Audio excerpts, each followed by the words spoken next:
ఢిల్లీలో తెలంగాణ ప్రభుత్వ ప్రతినిధిగా బాధ్యతలు చేపట్టిన తర్వాత జితేందర్ రెడ్డి మీడియాతో మాట్లాడుతున్నారు. ఇప్పుడు లైవ్లో చూద్దాం. చిత్తశుద్ధి లేకుండా మనకు రావాల్సిన ప్రాజెక్ట్స్ ఏవైతున్నాయో, మనకు రావాల్సిన నీళ్ళు ఏవైతున్నాయో, మనకు రావాల్సిన నిధులు ఏవైతున్నాయో, మనకు రావాల్సిన నియామకాలు ఏవైతున్నాయో అవన్నింటికి కూడా నెగ్లెక్ట్ చేసిన సంగతి మీ అందరికి తెలిసింది. కుంటిపడిపోయింది. ముఖ్యంగా మన ఈ ఏపీ భవన్ని కూడా చూసుకుంటే, ఏపీ భవన్ కూడా ఇవాళ జూన్ 2 10 సంవత్సరాలు అయినా కానీ ఇప్పటికి కూడా దాని డివిజన్ కూడా కాలని సంగతి మీ అందరికి తెలుసు. అదేవిధంగా కేంద్రం నుంచి మనకు రావాల్సిన వాటా, కృష్ణానదిలో రావాల్సిన వాటా ఇప్పటిదాకా కూడా వాళ్ళు తేల్చలేదు. అపెక్స్ బాడీలో ఆనాడు కేసీఆర్ గారు కూర్చొని 560 టీఎంసీలు రావాల్సిన పాలమూరు జిల్లాకు, తెలంగాణకు వారు ఖాళీ 299 దానికే కుదించి అపెక్స్ బాడీలో ఒప్పుకున్న సంగతి మనకు తెలుసు.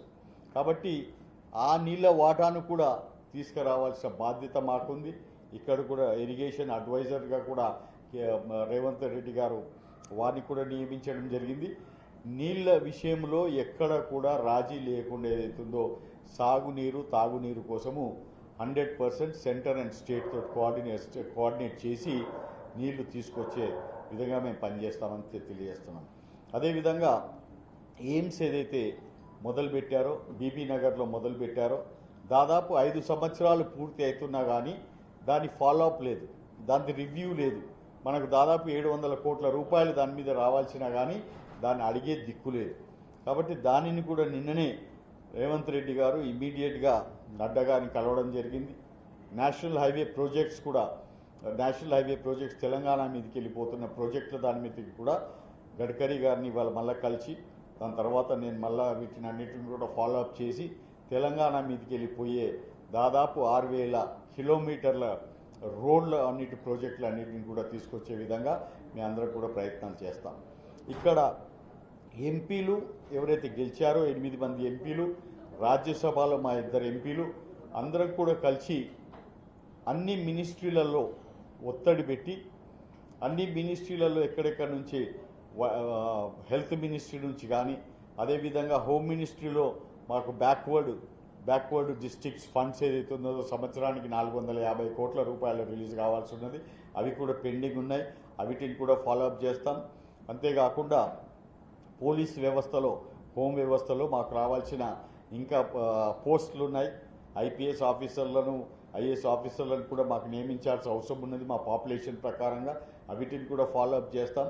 ఈ విధంగా సమన్వయంగా ఏతుందో రాష్ట్రానికి స్టేట్ రీఆర్గనైజేషన్ ప్రకారంగా రావాల్సిన ప్రతి ఒక్క నిధిని మేము వదలకుండా ఇక్కడ ఉన్న ఎంపీల సహకారంతో ప్రతి ఎంపీలను కూడా మేమందరం కూడా కలిసి, మినిస్టర్లను కలిసి వారి ద్వారా, అంతేకాకుండా వారు పార్లమెంట్లో ఎత్తిన సమస్యలు ఏవైతున్నాయో ఆ సమస్యలను ఫాలో చేయడానికి కూడా మేమందరూ కూడా కృషి చేస్తాం.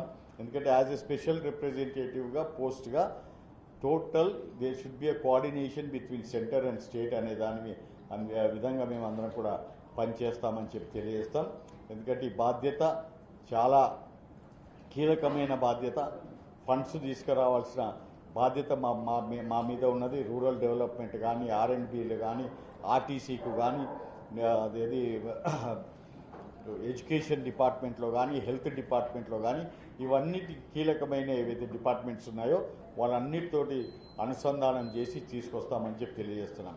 అంతేకాకుండా స్పోర్ట్స్ అడ్వైజర్గా నాకు ఇవ్వడం ఎందుకంటే నేను 14 సంవత్సరాలు vice president of Olympic association vice ప్రెసిడెంట్గా చేశాను ఉమ్మడి ఆంధ్రప్రదేశ్లో.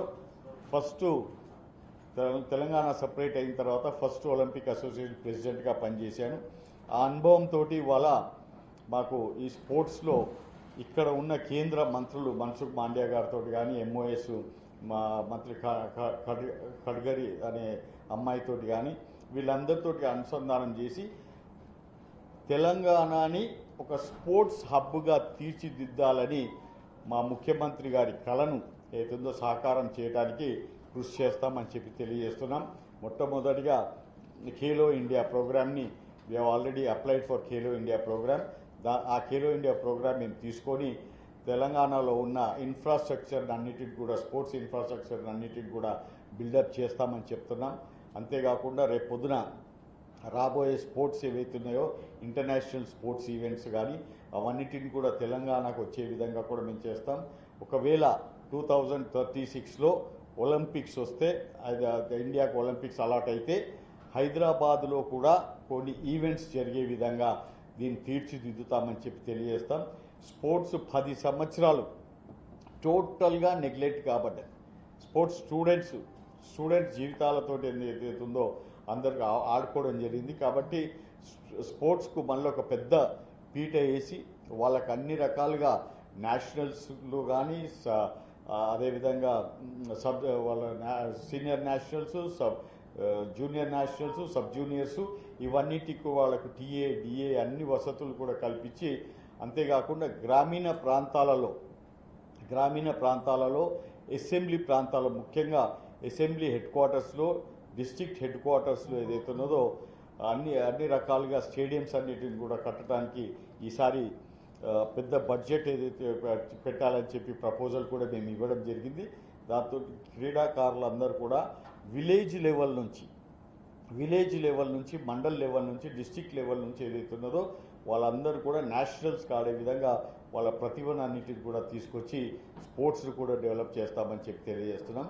కాబట్టి ఇవాళ ఫస్ట్ డే నాకు వచ్చిన ఎంపీలు కానీ ఎమ్మెల్యేలు కానీ వీళ్ళందరూ కూడా ఏదైతే ఉందో ఇవాళ వచ్చి నన్ను విశ్వాసంతో వాళ్ళు నన్ను కుర్చీలో కూర్చోబెట్టారు. వాళ్ళ విశ్వాసాన్ని ఒమ్ము చేయకుండా తప్పకుండా తెలంగాణ కోసము కష్టపడి Telangana because that is the new state which has been born in India. కాబట్టి ఆ స్టేటును ముందుకు తీసుకొచ్చే బాధ్యత మా అందరి మీద ఉన్నది. దాంట్లో నేను కూడా నా సాయశక్తుల ప్రయత్నం చేస్తానని చెప్పి కూడా తెలియజేస్తున్నాను. ధన్యవాదాలు.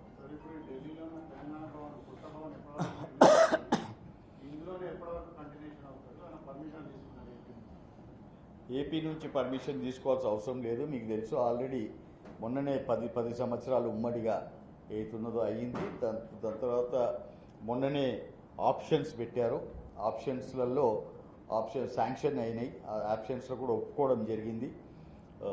ఆప్షన్ జీ అనే దానిని మనం ఒప్పుకోవడం జరిగింది. కాబట్టి అక్కడ శబరి ఏరియా మనకు రావడం, అదేవిధంగా అక్కడ పటోడి హౌస్లో 5 ఎకరాల భూమి మనకు రావడం, అది కూడా మీరు చూశారు. దాన్ని ఆల్మోస్ట్ ఫైనల్ అయిపోయింది.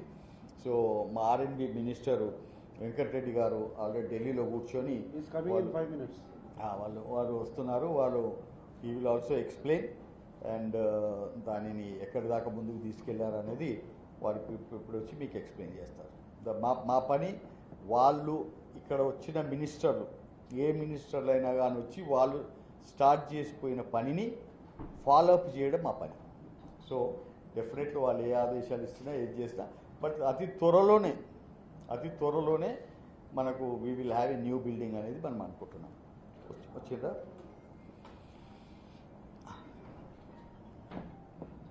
రమ్మని ఆగండి వెంకటరెడ్డి వస్తారు. వచ్చినట్టు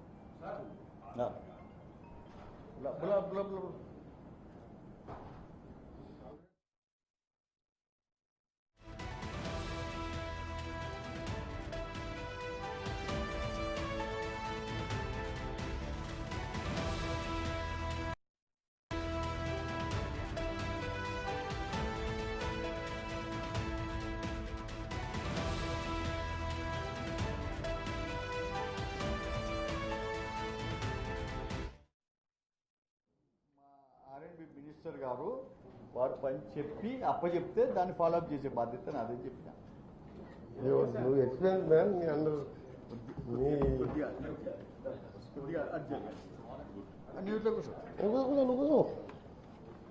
నీదే నాది అయిపోయింది. మనం ఇప్పటివరకు కూడా లైవ్ చూసాం. ఢిల్లీలో తెలంగాణ ప్రభుత్వ ప్రతినిధిగా బాధ్యతలు చేపట్టిన తర్వాత జితేందర్ రెడ్డి మీడియాతో మాట్లాడుతూ అనేకమైనటువంటి అంశాలపైన ఆయన చర్చించడం జరిగింది. ఎంపీలు లేవనెత్తే ప్రతి సమస్యలను కూడా కేంద్ర ప్రభుత్వ విభాగాలతో సమన్వయం చేస్తామంటూ కూడా ఆయన చెప్పినటువంటి పరిస్థితి కనిపించింది. మరోవైపు తెలంగాణను స్పోర్ట్స్ హబ్గా తీర్చేందుకు కూడా ప్రయత్నాలు చేస్తున్నట్టుగా కూడా ఆయన తెలిపారు. కోమటిరెడ్డి వెంకటరెడ్డి గారు రావడం జరిగింది.